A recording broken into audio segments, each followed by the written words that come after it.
सविस्तर बातमी। अजित पवारांच्या आव्हानातून अहंकार दिसतो असं आमदार रोहित पवार यांनी म्हटलंय। अमोल कोल्हे पुन्हा निवडून येणार असं स्थानिकांचं मत आहे असंही रोहित पवार म्हणतायत। तर पार्थ पवार यांना राज्यसभेची उमेदवारी मिळाली नाही आणि राज्यसभा न दिल्यामुळे शिरूर लोकसभा पार्थ पवार लढवू शकतात असंही रोहित पवार म्हणतायत। राज्याचे उपमुख्यमंत्री अजितदादा पवार यांनी शिरूर लोकसभा मतदारसंघातील डॉक्टर अमोल कोल्हे यांना पाडण्यासाठी खरं तर कंबर कसरली आहे। दादा बोलत असताना त्यांनी काय सांगितलं, डॉक्टर अमोल कोल्हेंना आम्ही पाडणार। दुर्दैवाने त्यातून अहंकार दिसतो।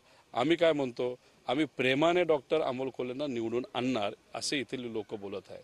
खरं तर पाहतो की बारामती असेल किंवा शिरूर असेल, दोन्ही ठिकाणी खरं तर अजित पवार यांनी कंबर कसली आहे। शिरूर बारामतीमध्ये सुनेत्र पवार असतील किंवा मग शिरूरमध्ये पार्थ पवारांचं नाव समोर येते। अशी चर्चा इथं आल्यानंतर थोडीशी ऐकायला मिळाली की शिरूरमधून कदाचित पार्थ उभा राहील, कारण का त्यांना राज्यसभेची जी खासदारकी पाहिजे होती दुर्दैवाने ती मिळाली नाही। एक तर वाद त्या पार्टीमध्ये वाढत चाललेला आहे आणि दोन, प्रफुल्ल पटेल फार हुशार आहेत, कारण लोकसभा झाल्यानंतर भाजप या सगळ्या नेत्यांना सोडून देईल हा विश्वास त्यांच्या मनामध्ये असल्यामुळे त्यांनी त्यांची राजकीय पोळी भाजून घेऊन 2 वर्ष अधिकचे राज्यसभा त्यांनी घेतली असंच आपल्याला कुठेतरी म्हणावं लागेल।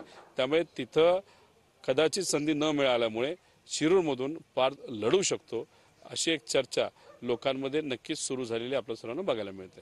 कारण सुशांत सह मी सुनील टिव्ही 9 मराठी मंचर।